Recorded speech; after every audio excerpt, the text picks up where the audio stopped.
Hello, and welcome to the Wireless Terminology video series. This video series is designed to support the Canadian public in understanding the terminology commonly used by all wireless service providers in Canada. So let's begin. This video will cover getting started, contracts, and billing. As you seek to acquire wireless services, there will be key terms that are important to know.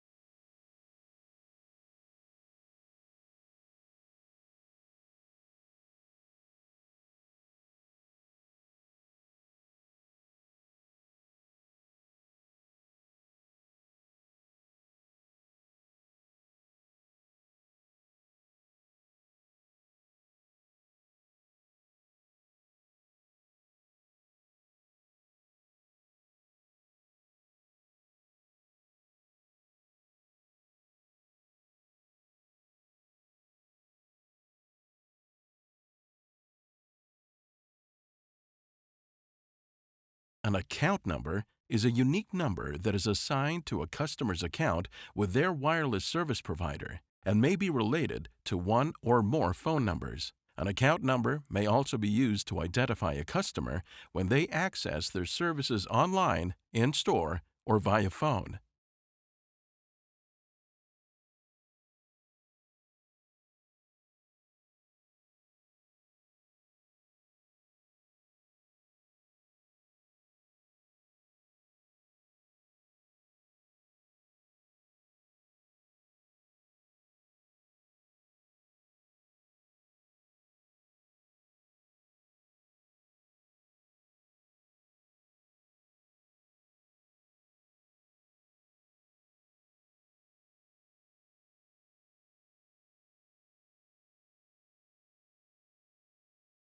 An activation is a process of connecting a device and an applicable SIM card to a wireless network in order for it to be usable.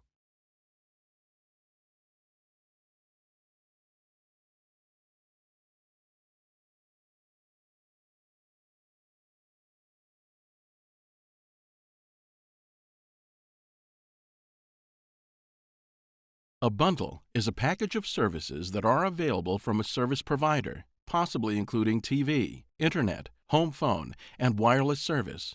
In some instances, a customer is able to receive a discount on services when they subscribe to multiple products from the same service provider.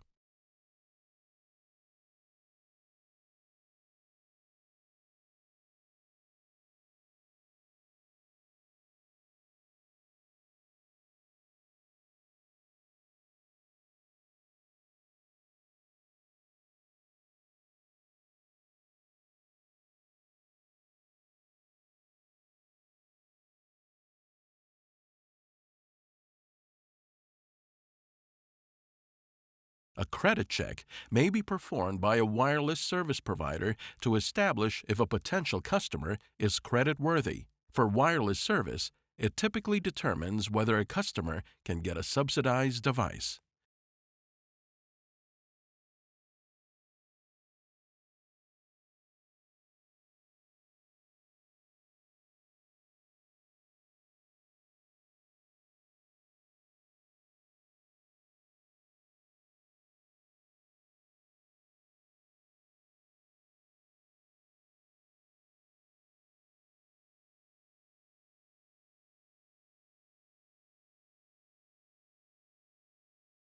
A credit profile includes the specific information that is used to access the customer's personal credit score.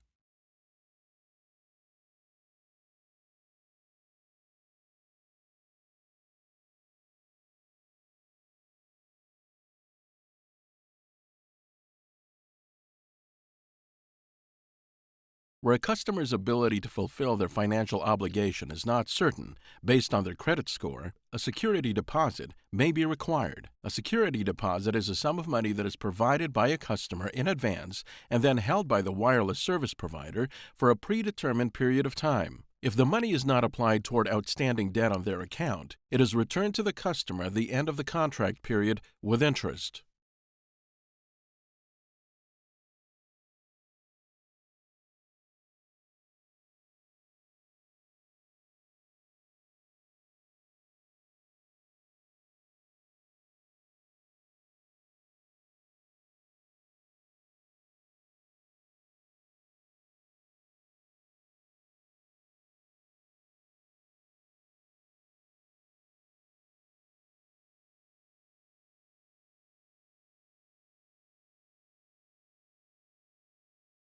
A customer or subscriber is an individual or a small business that enters into an agreement with a service provider for wireless services. A customer can be an account holder, device user, or authorized user, although the permissions of each may be different and may vary by service provider. For example, only account holders and authorized users may consent to additional data charges.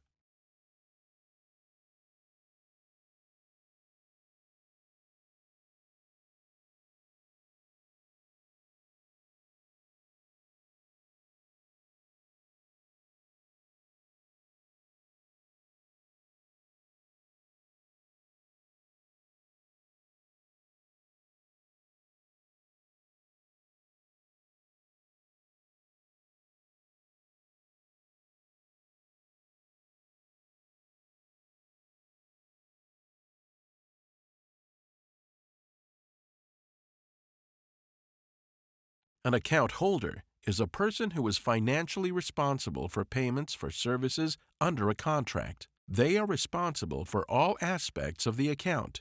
An account holder is not necessarily also the device user. For example, an account holder has their name on the bill and are responsible for paying it.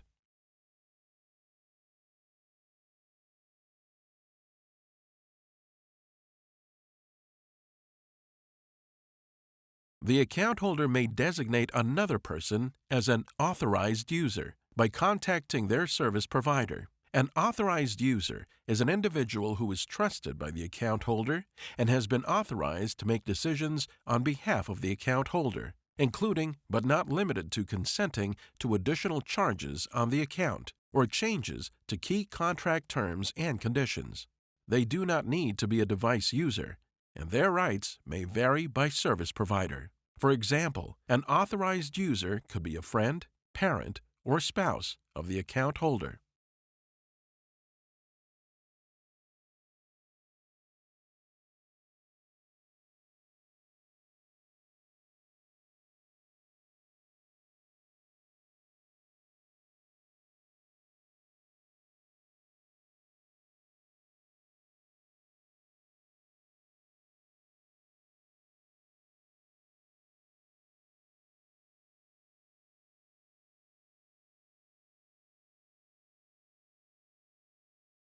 A device user is a person who uses a device associated with a contract. A device user can be an authorized user or an account holder, but doesn't have to be either. An individual who is simply a device user does not have permission to make changes or make decisions affecting the service or contract. For example, a device user could be an employee of a business or a child of the account holder.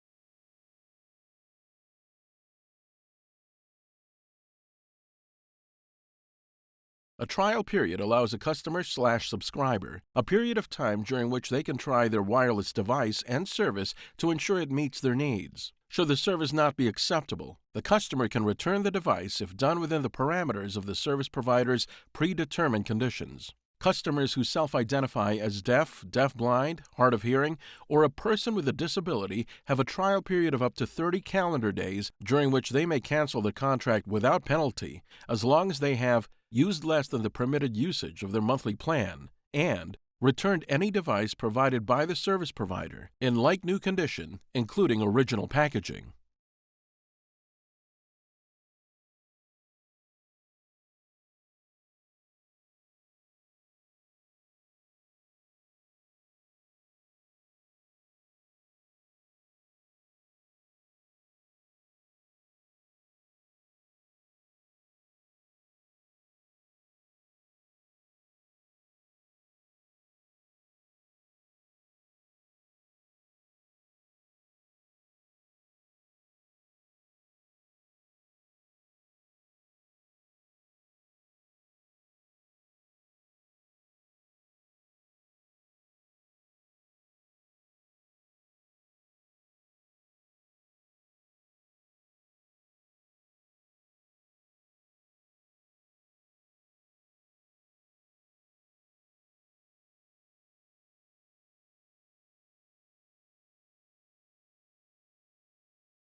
Two broad categories of service options are available to customers interested in acquiring wireless service: prepaid and postpaid.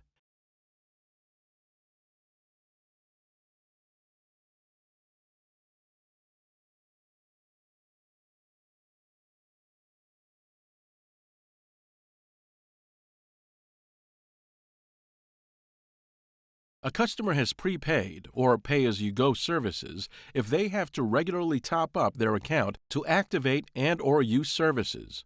Prepaid and pay-as-you-go customers do not get a monthly bill and pay in advance for the services they are planning on using.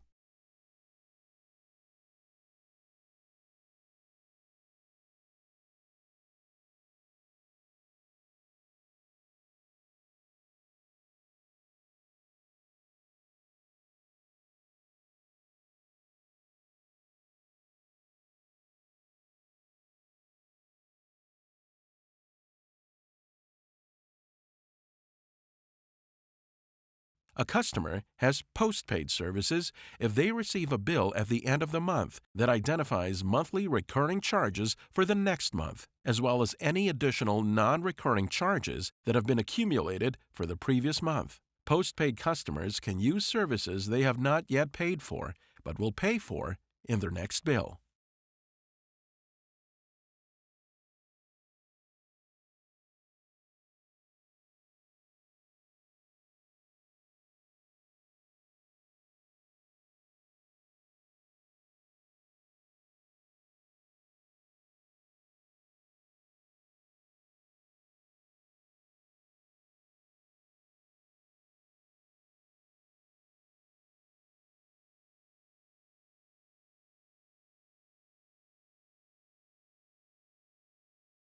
The commitment period of a contract will depend on whether a customer has a fixed term or no-term contract. For fixed-term contracts, the commitment period is the entire duration of the contract. For no-term contracts, the commitment period is the current month or billing cycle.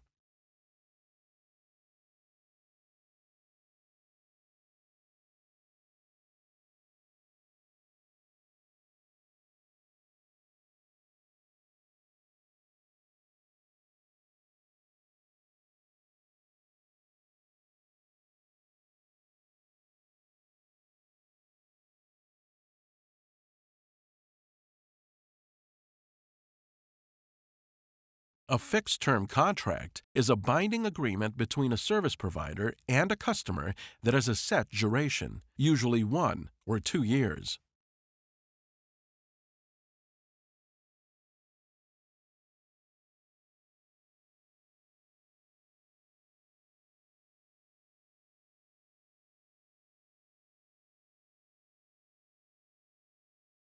A no-term contract is a binding agreement between service provider and a customer that does not have a set duration. No-term contracts automatically renew each month. This is also known as an indeterminate contract or month-to-month.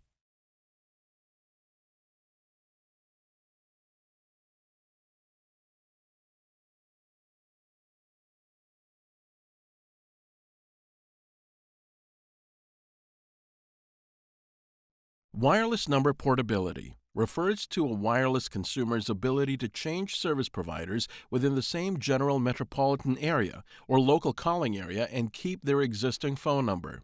For example, consumers with service in Halifax can keep their phone number and switch providers when they stay in Halifax, but not if they move to Sydney. A customer should check with the service provider they want to switch to in order to make sure they can port their number.